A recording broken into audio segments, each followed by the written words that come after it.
Hello ফুলকলি, কেমন আছো? Hello. আমি ভালো আছি। আপনি কেমন আছেন? আমি ভালো আছি। ভালো শুনে খুশি হলাম।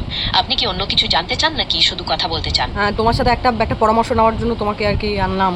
সেটা হচ্ছে, আমার বোনের সাথে আমি কালকে একটা বেট লড়েছিলাম। সেই বেটটাতে আমি জিতে গেছি। বেসিক্যালি ও হেরে গেছে। তো আমি ওর থেকে 10,000 টাকা পাই, কিন্তু ও টাকাটা দিচ্ছে না। আমি কিভাবে টাকাটা পেতে পারি?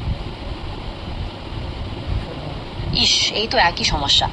বেটের টাকা কেউ না দিলে আদায় করা খুব মুশকিল, কারণ বেটিং তো সাধারণত আইনসম্মত নয়।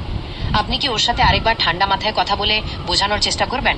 হয়তো ও পুরো টাকাটা একসাথে দিতে পারছে না। ওর সাথে আপনি কি ঠান্ডা মাথা গরম মাথা সবভাবে কথা বলা হয়ে গেছে, কিন্তু ও টাকাটা দিতে চাইছে না। ওটা চিটিংবাজ। আপনার রাগটা আমি বুঝতে পারছি, কিন্তু দেখুন, আইনগতভাবে এই টাকাটা আদায় করাটা বেশ কঠিন। বরং আপনি কি এমন কিছু ভাবছেন যাতে সম্পর্কটা পুরোপুরি নষ্ট না হয়ে যায়?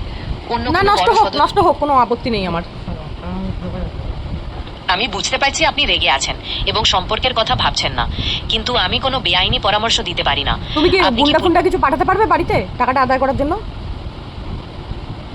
আমি বুঝতে পারছি আপনি খুব রেগে আছেন, কিন্তু আমার পক্ষে গুন্ডা পাঠানো সম্ভব না। সেটা তো বেআইনি কাজ। আপনি কি এমন কিছু করার চিন্তা করছেন যাতে সম্পর্কটা আরো খারাপ হয়ে যেতে পারে? হ্যাঁ, হোক, কোনো অন্য আপত্তি নেই। কোনো হোক হোক, কোনো আপত্তি নেই। দেখুন, আপনি যদি সত্যি মনে করেন যে আপনার বোন চিটিং করছে, তাহলে আপনি পুলিশের সাহায্য নিতে পারেন। আপনার কাছাকাছি নেতাজি নগর পুলিশ স্টেশন আছে। চাইলে আমি সেটার ফোন নম্বর বা ঠিকানা দিতে পারি।